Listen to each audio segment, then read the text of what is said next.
Hello again. Welcome to part two of our replacement video for today's canceled course. This is Dr. Adam J. Bach, and in the next 9 to 10 minutes, I'll walk you through the rest of the information you need to know about the course and to help you get a jump start in preparation for next week. There are two required textbooks for the course. One is Inventing Entrepreneurs, which is a book that I co-wrote with Professor Jerry George, who used to be at Wisconsin, but is now the dean at Singapore Management University. The other required textbook is The Speed of Sound, which is a fascinating autobiography by Thomas Dolby, a 1980s pop musician who's a personal favorite of mine. You may never have heard of him, although you've heard of probably at least one of his songs, She Blinded Me with Science. And it is a fascinating and honest and funny telling of his own experience, both in music and then as a technology entrepreneur. And I really think you're going to enjoy reading it, I hope. But it is also part of basically a reflective book report that you'll, for lack of a better phrase, that you'll be writing as one of the assignments in this course. And in that, you'll be using the book as source material to do an analysis of Dolby's entrepreneurial experience and then reflect on how you think about your own entrepreneurial interests based on that.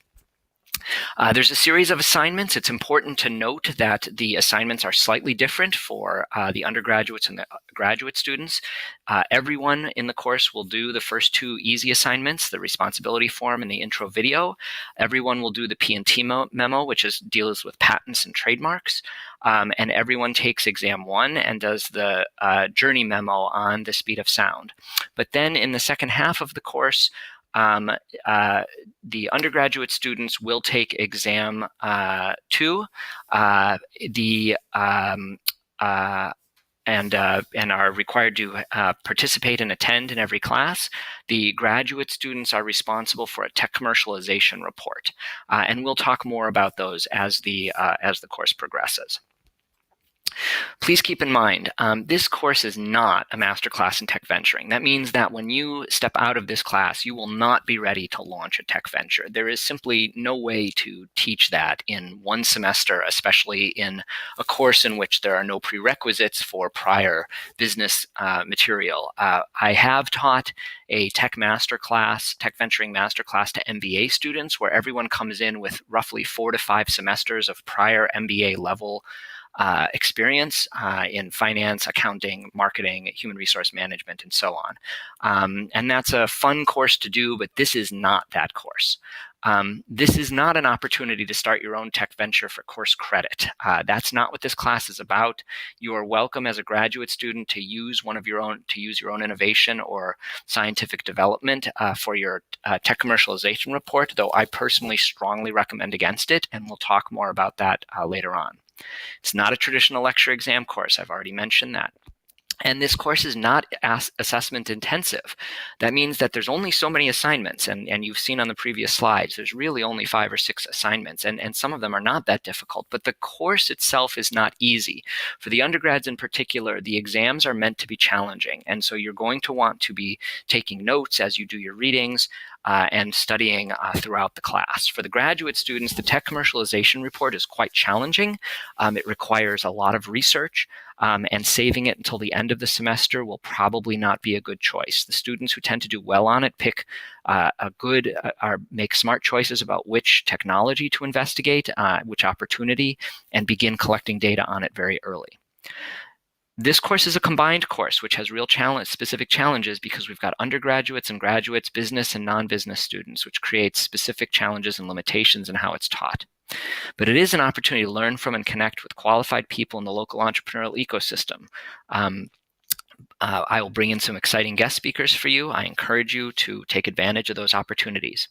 The course is graded on a curve for both for the undergraduate students and the graduate students to meet School of Business policy, and it's an opportunity to connect with a range of other students.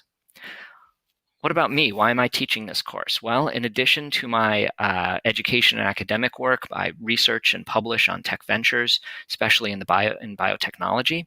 But I'm also an entrepreneur. I've created 5 biotech startups, 4 spun out of universities. I'm actually just finishing up one my role in one, having hired a CEO to take over, and I'm also now getting involved in another startup company that hopefully I'll be able to tell you more about later on in the semester.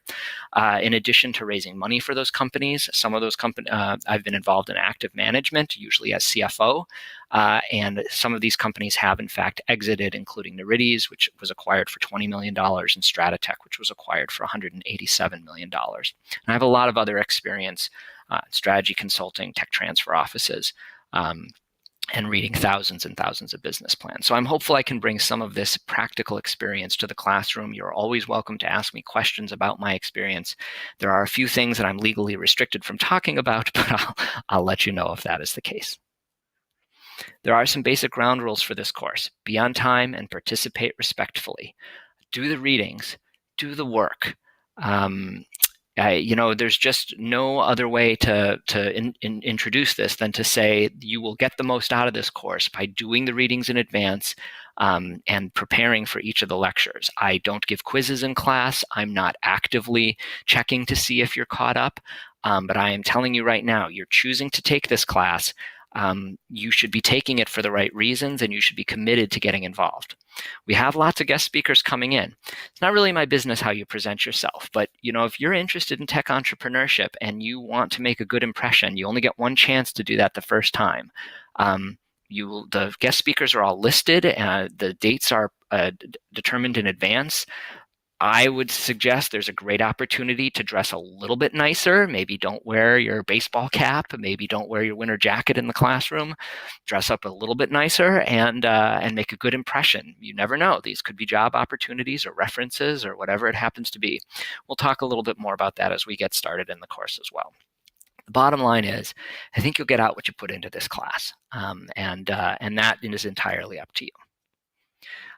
If we'd been in class, which we're not, I would have had you talk to a neighbor about something about why you're taking the course and what you're interested in, and then we would have reported that out. We'll find an opportunity to do something like this next week. The bottom line is I have some fairly simple goals for you. I want you to learn something about technology entrepreneurship. Can't predict in advance exactly what it is you'll learn, but hope you learn something. You'll have an opportunity to explore some specific innovations and opportunities and your own entrepreneurial intents and interests. You'll do some business research, and hopefully you'll take the opportunity to play in the sandbox. I don't particularly care if you become a tech venturer or not, whether you become an entrepreneur or not. If you leave this class thinking, yeah, this is great, I want to do this, awesome. If you leave this class saying, I don't ever want to have to deal with any of this again, that is perfectly fine with me. I think it's great that you learned that in the classroom rather than went out and tried to sustain a job that ultimately you don't find fulfilling. So otherwise, I would have had you have some more conversation. There is a course survey. I will put the link in Canvas. Please take the survey in advance of Monday's class. That will be extremely helpful to me as I think about where you're coming from and what your interests are. And I'll send out an announcement reminding everyone to do that. Make sure that you explore Canvas, that you identify what's coming in this class. Otherwise, next week we'll get completely caught up. I know there's a bit of a glitch with the first day of class, but being canceled because of the weather. But we will get there starting next week, and I'm looking forward to a great semester, and I look forward to meeting you all. So stay warm, stay safe, have a great weekend, and I will see you on Monday.